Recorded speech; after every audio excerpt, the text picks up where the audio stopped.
Okay, so good evening, everyone.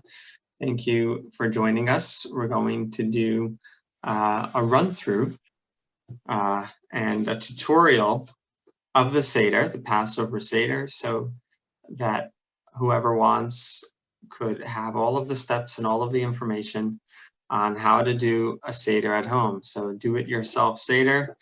This year, it's quite important to be able to do it at home yourself or with your family if you need to, because of all of the COVID rules.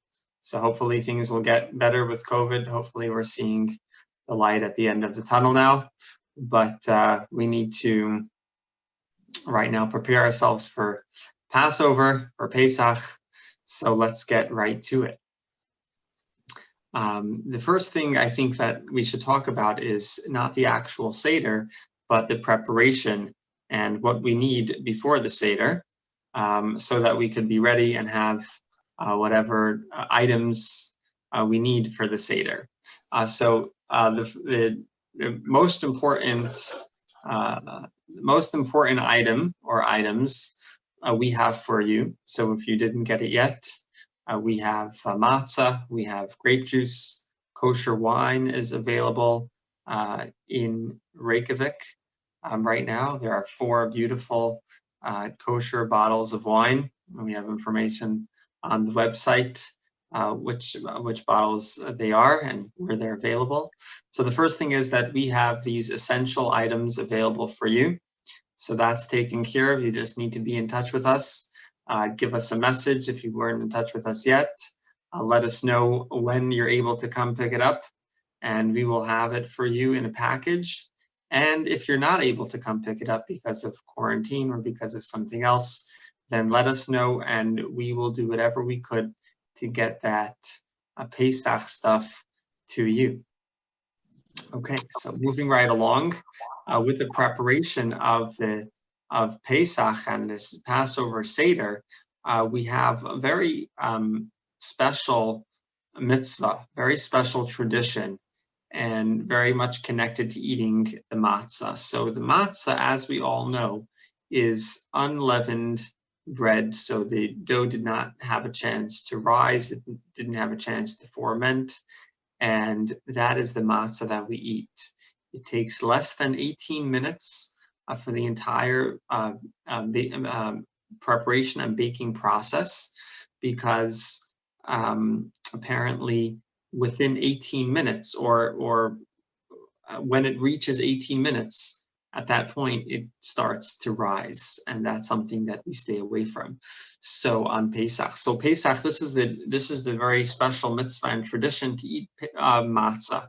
But not only that, we're supposed to refrain from eating anything leavened or anything that had a chance to ferment, which means that before Pesach, we try to get rid of whatever bread we have, whatever pasta, breakfast cereals, things like that. We try to consume it. We try to, finish it off so that we don't have it by the time Pesach comes around. Now, you're probably thinking, oh, I have closets full of stuff, and I have maybe some expensive liquors and who knows what else. And so what could we do with all of that stuff? And the rabbis came up with a solution to this in order to be able to keep this mitzvah, to keep this tradition, and to also not have to throw away good stuff and not have to waste anything. And the solution is that a rabbi could sell your chametz for the duration of the holiday to a non-Jewish person who does not have this mitzvah, who doesn't have this tradition. And all of this food is bought back for you without you having to do anything just when the holiday is over. So this is something that Jewish people have been doing for hundreds and thousands of years.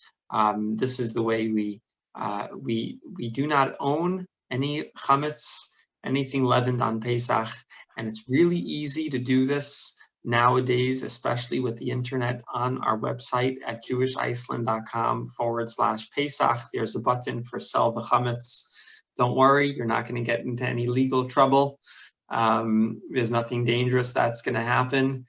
The good thing that will happen is that by just simply filling out a form saying where the chametz is, and just has to be the address, and you put in some basic information, and the chametz is sold on your behalf for the duration of the holiday, and then immediately after it belongs to you again. Now you might be thinking, oh, this may be not for me because I don't do all of the traditions and things like that.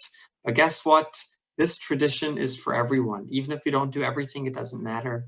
This is something that Jewish people have been doing for a long time, and it's really something special for everyone to do. And it's one of the most important traditions of Pesach. So I highly encourage and recommend you to utilize this feature that we have on the website now, jewishiceland.com/Pesach, and there's an option to sell the chametz. That way, you did your part by not owning the chametz throughout the holiday, and we eat the matzah, we enjoy the matzah, and that is the very best way to do this tradition. And again, it's really easy, and I highly encourage you and recommend you to do that. Hello, Jonathan, good to see you. We're just getting started. We're at the preparations of the Passover Seder, and now the next thing we're going to talk about is what you're going to need at your Seder in order to be able to do the Seder. So there's a short list. I'll read it off, but it's also available in your Haggadah. So again, if you go, you can do this now, or you can do this after this conversation. You can go to jewishiceland.com/Pesach, PESACH, same link as before. And there's a PDF, there's a link to download a free Haggadah, and that is the guide and the manual for the Seder. And we're going to be looking at that on the Seder night, and I'll point to a couple of the pages throughout this conversation as well. So feel free to do that now. Otherwise, you can look at it later as well. So this short list that I'm gonna tell you is available there as well. So what are we gonna need for a Seder? We're gonna need matzah, of course. That's the main item of the night. Wine or grape juice. So again, we have matzah and grape juice for you. Just let us know if you when you could come pick it up or when we could send it to you. Next, we have horseradish, which is in Hebrew it's the maror, and that's the bitter herbs. And we'll talk about why we have that and what we use it for as we move along. But horseradish, we found some available in Hakoip, just a plain horseradish, and then you're able to grind it up into small pieces.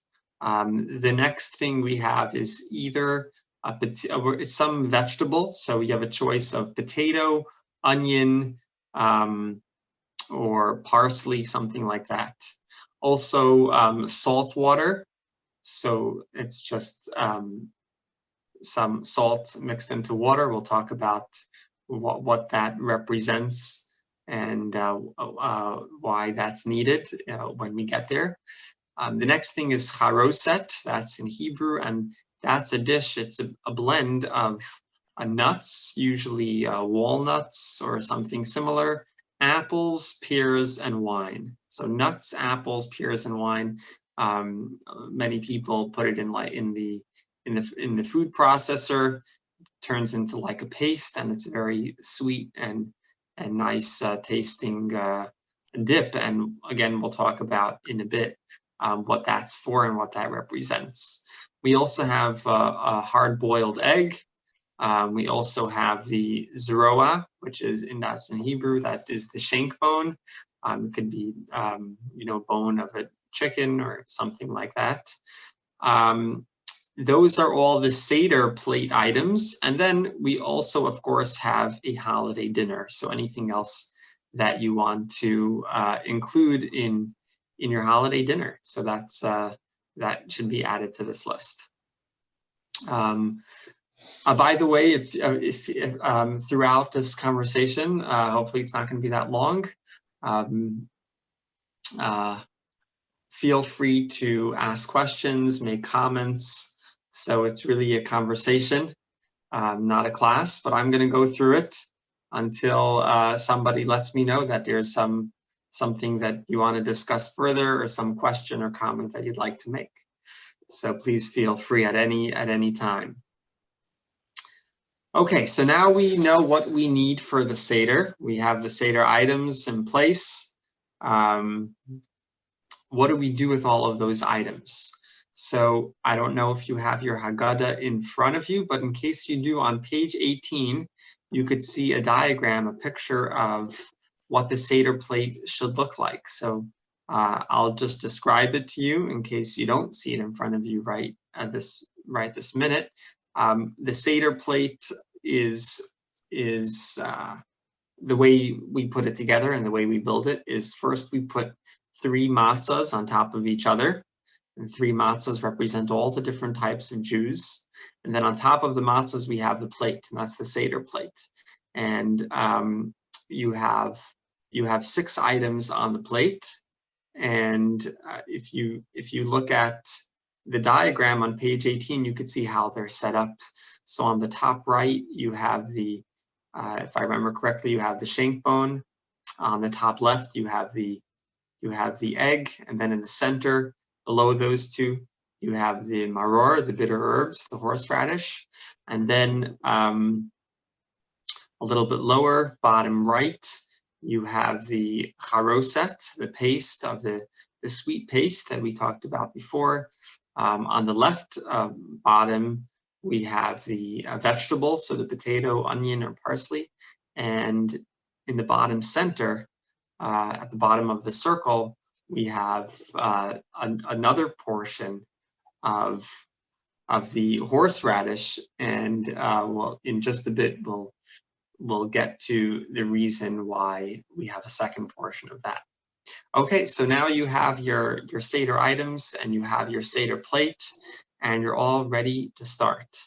So there are 15 steps to the Seder, and it could take some time. It usually takes us 1-2 hours. That includes the meal. That includes all of the other 14 steps. So I encourage you to do the whole Seder if you could. Actually, the word Seder means order, and there's something important on Pesach about doing this order. It's a very special 15 steps that we do. Jewish people have been doing this for thousands of years, and if you're able to do it, that's great. If you don't have that much time, if you're not able to do everything, then I would encourage you to do the most important stuff, which is eating matzah and having 4 cups of grape juice and wine. Those are the most important traditions for Pesach, so that is something that you should try to do, even if you don't have that much time. But if you're doing the whole Seder, then we follow the order, and at different intervals, we have the matzah and we have the wine or grape juice. Now, the thing is that on Pesach, we're celebrating the Exodus from Egypt, and we're remembering what the Jewish people did at that very first year, on that night when they were preparing themselves to leave Egypt, and then ultimately when they left Egypt. So when did all of that happen? When did all of this take place? It took place at night, after it got dark. And so the tradition is that we do the Seder when we eat the matzah, the same food that the Jewish people ate when they were leaving Egypt. And we do all of these things to remember and to commemorate the Exodus from the slavery in Egypt. We do it at the same time as the first year, as the first Exodus, which means that we should wait until it gets dark outside. Now in Reykjavik, this could be a little bit challenging because it gets dark. For this purpose, it's 5 minutes to 9 that it's considered to be night in Reykjavik this year on this night of the Pesach Seder. Now I know that's late for having a holiday dinner. What you could do is, and what we do is, we start at 8 o'clock, so that's 1 hour early, and then by the time we get to the main part, which is the matzah, it's already 9 o'clock. So we want to make sure that we can eat the matzah at the same time that our ancestors ate the matzah on that first year in Egypt. So that's an important thing, if you could, to eat the matzah after 9 p.m. Okay, so we're going to go through the 15 steps fairly quickly. We'll talk about what they are and what they represent and how to do them. Again, the most important parts of the Seder night is the matzah and the wine. So if you're not able to do all of it, I would encourage you to do that. Otherwise, we'll go through the 15 steps. Okay, any questions or comments up until this point, and anything that we said up until now? Feel free. Otherwise, we'll keep moving. Okay, so the 15 steps. Step number 1 is the Kiddush. Kiddush is something that we do actually every Shabbat and Jewish holiday, using a cup of grape juice or a cup of wine. We say the Kiddush. Kiddush is the Hebrew word, and it means sanctifying the day.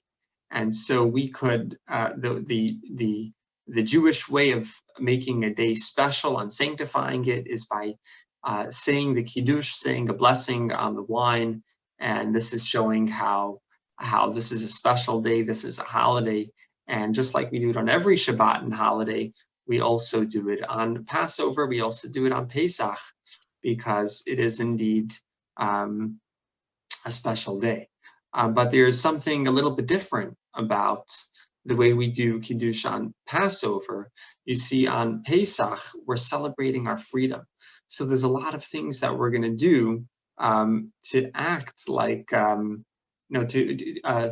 throughout the year, we think about our freedom, and we talk about it from time to time. But on the Seder night, it's about reliving the experience of the Exodus. And so there are certain things that we're going to do to help us get in the mood and help us feel the freedom that the Jewish people felt at that very first year. And when we do the Kiddush, so this is cup number 1. I mentioned before that we have 4 cups of grape juice or wine. So this is when we drink the first cup. Now, what's unique is that you might remember this tradition from past years, with yourself or with family. Many have the custom to recline to the left side while you drink it, and while you drink the grape juice or wine. And the reason is because, at least in the olden days, that was how you drank when you were, feeling royal, when you were feeling free.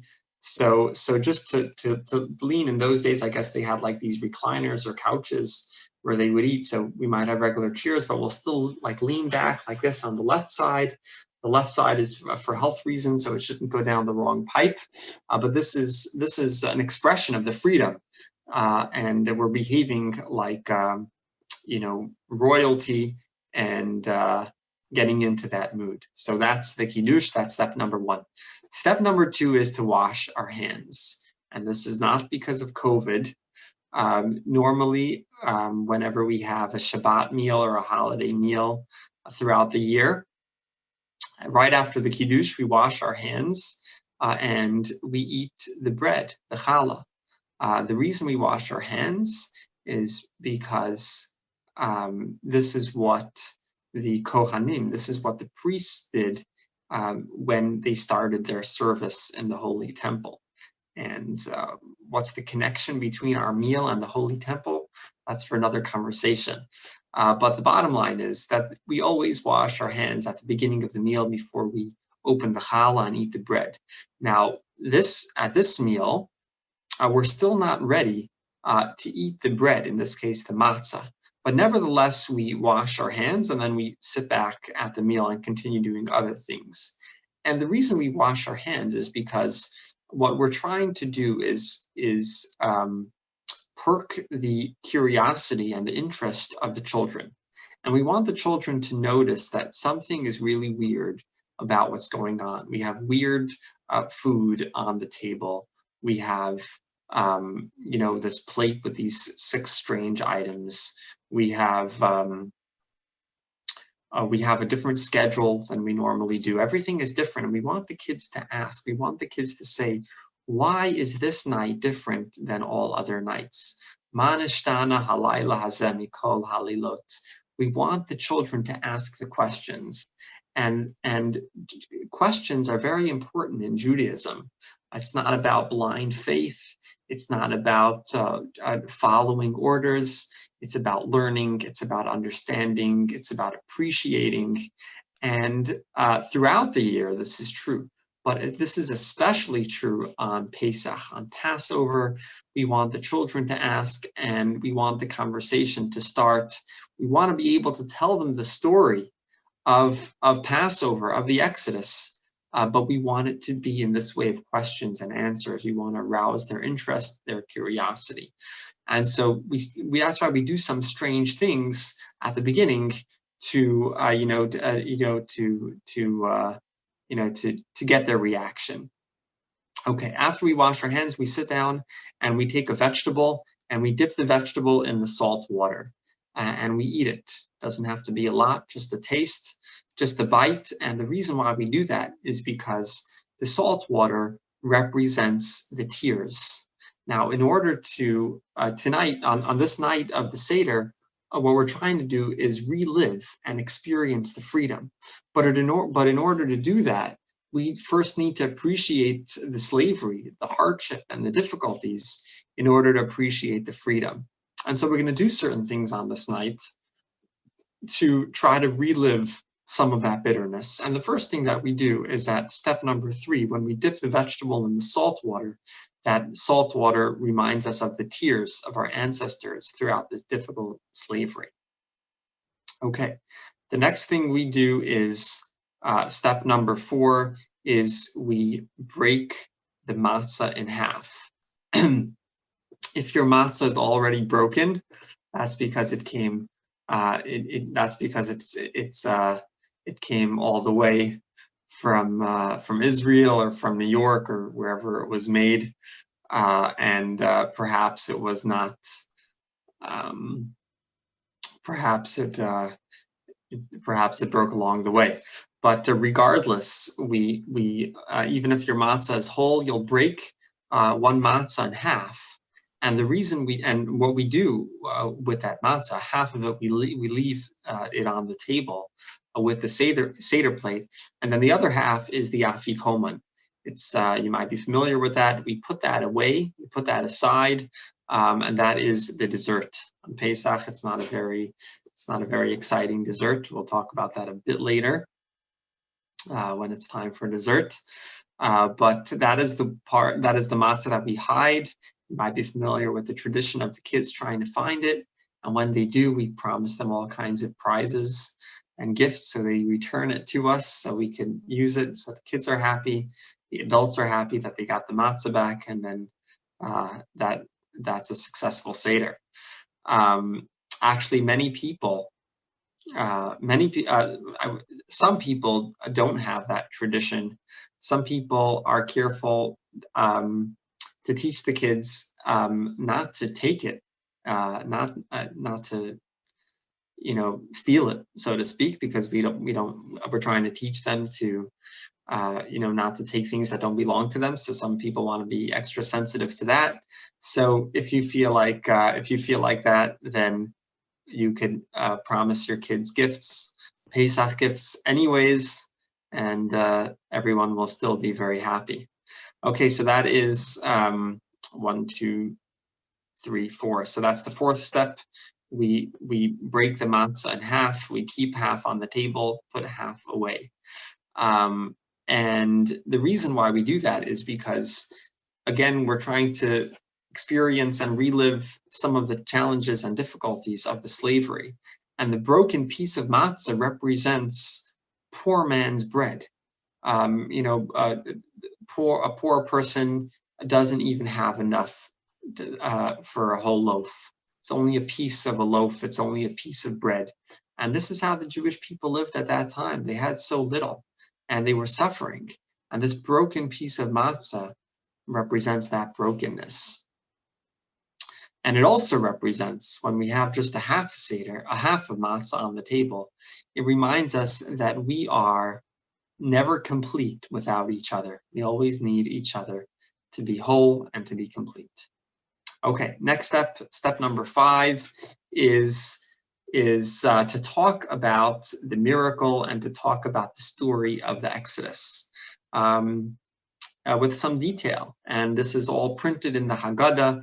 Again, it's a wonderful Haggadah that was made in preparation for this Pesach. It's a brand new Haggadah, and it was made. It's geared for, and it's prepared for this time during COVID when most people will be doing the Seder at home. So it's extremely user friendly. It's really nice. Everything is explained, very easy to follow, beautiful pictures.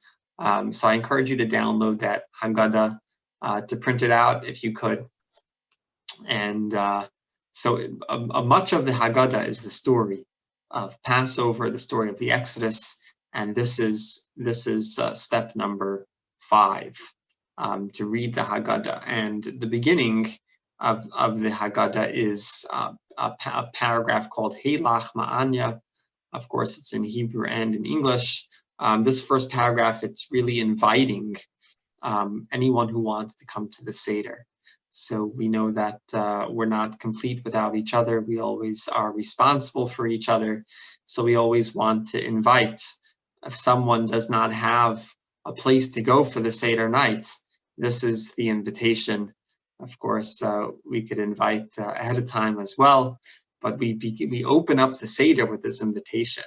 Now you might be wondering, why is it included?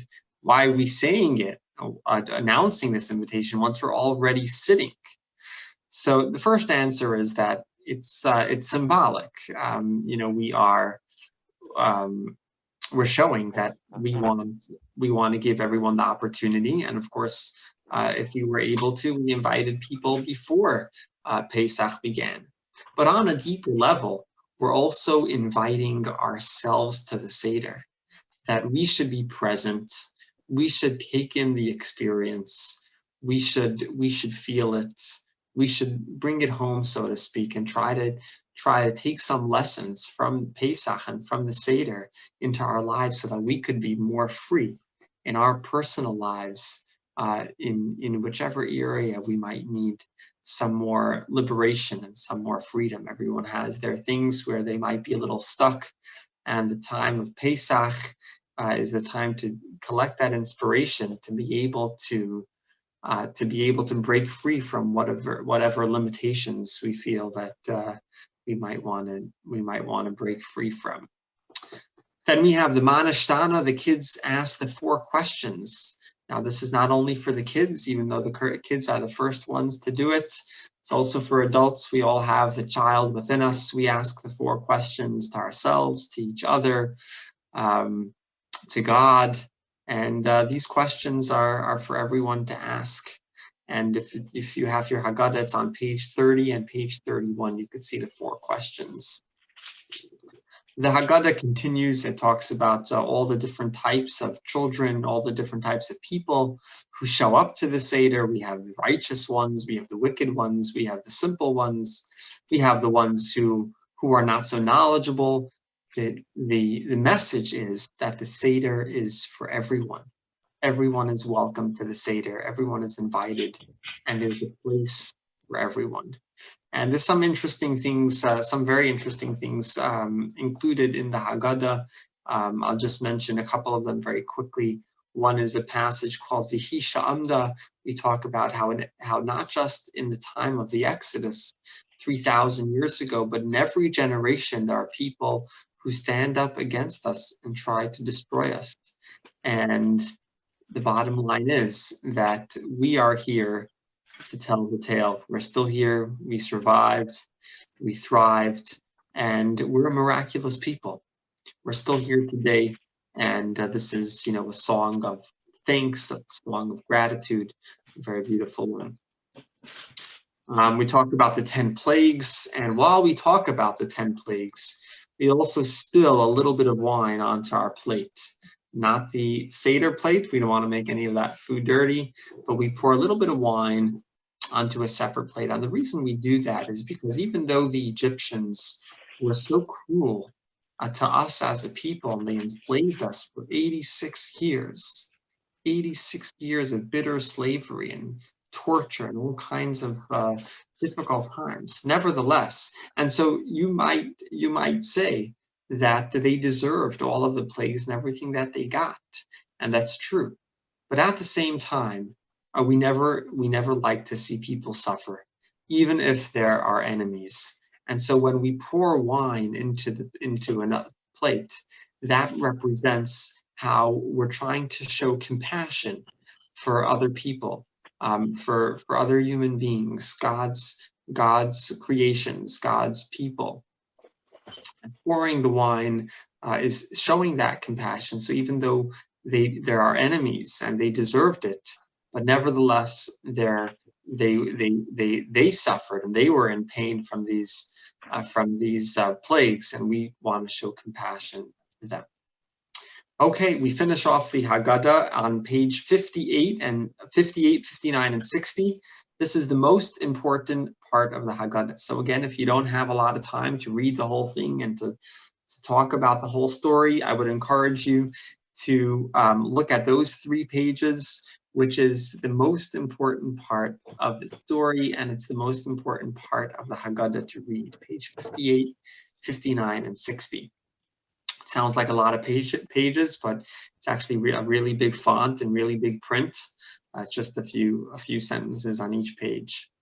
After this, we drink the second cup of wine or grape juice. And then after that, the next step, we wash our hands. Again, we talked about why we wash our hands normally before we eat bread. So now we're about to eat the matzah. And so this time, for real, we wash our hands and we're about to eat the matzah. Now, hopefully it's about 9 o'clock now when we reach the matzah, because this is the time when our ancestors ate the matzah. We want to do the same. So we take the matzah. There's a blessing that we say on the matzah. If you could see it in your Haggadah. And we eat the matzah. Now, the tradition is, I don't want to get too technical, but we shouldn't just have a tiny taste of the matzah. We should eat a decent amount. So the amount that I encourage you to eat, and the tradition is to eat, if you see the round shmura matzah that we have available here that we're giving out, it's about 1/3 of a matzah. So if you can eat 1/3 of a matzah, and in one shot, you shouldn't spread it over the whole meal. But at this point in the Haggadah, at this point in the Seder, this is, again, we're following the order. We don't usually have this on holidays, that it's such a technical order and all of that. But on this night, that is pretty important. And if you could, to eat 1/3 of a matzah, that something equivalent to that, in one go. And I think you might enjoy it too. So please do. The Kabbalah tells us that the matzah is called the food of faith and the food of healing. So it's very appropriate for this year. A little bit of faith is always good, but healing is definitely something that the world needs. So the matzah is coming at a time when we need it.